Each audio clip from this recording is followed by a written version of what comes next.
ప్రేక్షకులు ఎంతగానో ఎదురుచూసిన Baahubali the conclusion trailer విడుదలై సందడి చేస్తోంది. ఈ సినిమా ట్రైలర్ తెలుగు, తమిళ, మలయాళ, హిందీ భాషల్లో గురువారం విడుదలైంది. యూట్యూబ్, ఫేస్బుక్లో ఈ 4 భాషల ట్రైలర్లను 5 కోట్ల మందికి పైగా వీక్షించారు.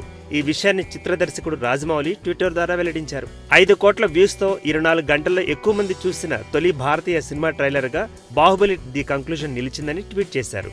ఇంటర్నెట్లో ప్రపంచవ్యాప్తంగా తొలి 24 గంటల్లో ఎక్కువ మంది చూసిన ట్రైలర్లు, వీడియోల జాబితాలో బాహుబలి ది కంక్లూజన్ 13వ స్థానంలో నిలిచిందని రాజమౌళి ట్వీట్ చేశారు.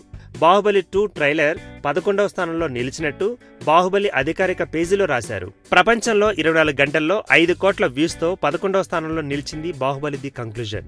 భారతీయ సినిమాను ఆ స్థాయిలోకి తీసుకెళ్లిన మొదటి సినిమాగా బాహుబలి ది కంక్లూజన్ నిలిచింది. ఇదే లిస్టులో దంగల్ 16.4 మిలియన్ల వ్యూస్తో 24వ స్థానంలో నిలిచింది.